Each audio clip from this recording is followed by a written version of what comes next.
En ce moment, tu travailles comme salarié ou travailleur autonome, mais ton désir le plus profond, c'est d'ouvrir ton entreprise. Oui, parce que tu as compris que l'entrepreneuriat, c'est ce qui va vraiment te rendre libre financièrement.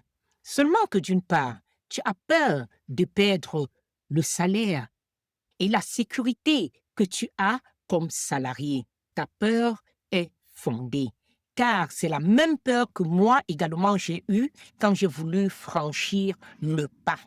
Mais je vais te dire une chose, tous les ans, des milliers de travailleurs autonomes et dépendants créent leur propre entreprise. Oui, c'est possible.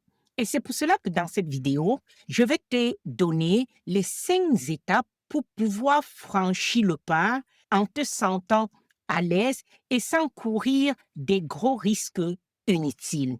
Voilà. Pour qui ne me connaît pas, je suis Marthe Happy, entrepreneur, investisseur immobilier. Et sur cette chaîne Happy Solution, je parle d'opportunités, je parle de business et je parle de mindset. Voilà, si c'est la première fois que tu arrives sur ma chaîne, je te souhaite la bienvenue. Abonne-toi, active la cloche de notification pour ne pas perdre les prochaines vidéos. Si par contre, déjà tu me suis, je te dis merci. On va passer immédiatement dans le vif du sujet. Excusez déjà pour le contexte, je suis dans la voiture, je suis en séminaire. Voilà, je voulais quand même réaliser cette vidéo vu que c'était promis. Alors, la première chose que tu dois changer, si tu veux passer de travailleur autonome entrepreneur, c'est le mindset, c'est ta mentalité. Comme travailleur dépendant, tu as la sûreté d'un salaire, des congés payés, la maternité payée, des horaires, tu sais à quelle heure tu arrives, tu sais à quelle heure tu t'en vas. Comme entrepreneur, tu n'as pas de certitude. Il n'y a la certitude de rien. Mais il y a une chose très importante. L'entrepreneur travaille pour la liberté, pas pour la sécurité. C'est important que tu saches ça. Ce qui va faire que tu échoues ou alors que tu abandonnes, c'est ton mindset. D'où la nécessité de te préparer psychologiquement, mais surtout de changer la façon de voir, d'interpréter les choses et de te projeter. OK? Parce que le mindset, c'est 80% de ce que tu fais. La technique, la stratégie, ce n'est que le 20%. Donc, la première chose à changer absolument, c'est le mindset. La deuxième chose à faire, c'est de commencer petit. Très souvent, quand on pense à l'entreprise, on voit directement des grandes entreprises, la Coca-Cola, Apple, on voit seulement des gros chiffres. OK, c'est pas ça. Quand on se lance dans l'entrepreneuriat, c'est important de commencer petit. Et tu dois comprendre ça parce que toutes les grandes entreprises, prenons le cas par exemple de Apple, quand Steve Jobs créait, assemblait les premiers ordinateurs dans le garage de ses parents en 1976, beaucoup de gens pensaient qu'il était fou. OK? Qui aurait imaginé qu'aujourd'hui, on devait être en train de parler d'une marque qui non seulement continue à exister, mais qui est une des industries plus grandes de la planète. OK? Donc, lui, il a commencé petit, mais la vision était grande et c'est ce que je t'invite à faire. Prenons par exemple Jeff Bezos, OK, le patron de Amazon. Quand lui, il a commencé à vendre les simples livres, OK, lui également dans le garage de sa maison, à vendre online les simples livres, qui aurait pu imaginer, OK, que lui, aujourd'hui, on devait parler d'une des entreprises plus grandes du monde. D'où l'important de commencer petit, mais avoir la vision, la grandeur.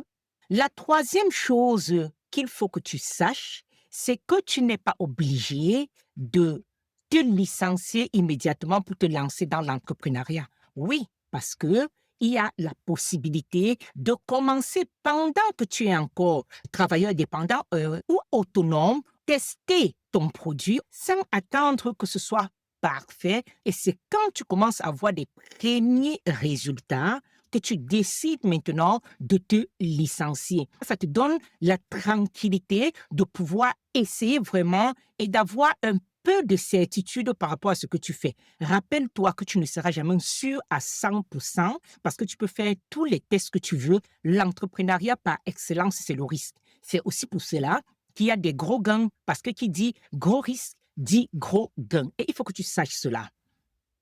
Comme travailleur dépendant, tu as la certitude du salaire. OK, l'entrepreneur, il n'est pas sûr qu'il aura le salaire le mois prochain, mais il est en train de travailler pour pouvoir avoir des revenus qui justifient l'attente qu'il peut y avoir.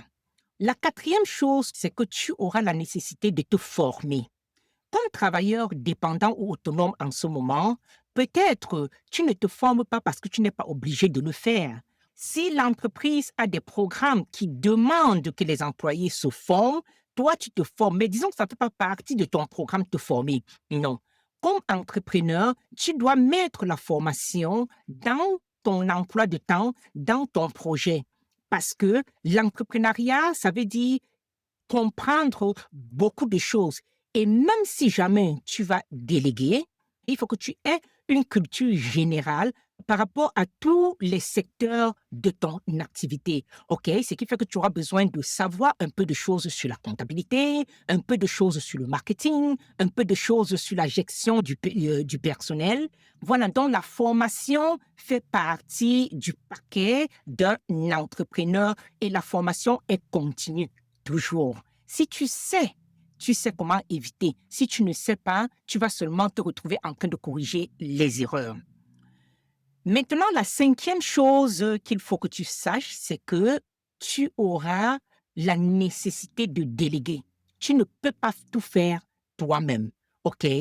Le travailleur autonome, par exemple, c'est celui-là qui dit personne ne le fait mieux que moi, donc il a de la peine à déléguer. Alors, si tu veux devenir entrepreneur, il faut absolument que tu apprennes à déléguer, que tu apprennes à créer l'équipe, à porter l'équipe sur ce qui est ta vision d'entrepreneur, de manière à ce qu'il puisse travailler de manière consciente. Parce que quand ton équipe est motivée, tu peux voyager tranquillement parce que tu sais qu'ils vont continuer, ils vont faire avancer le projet.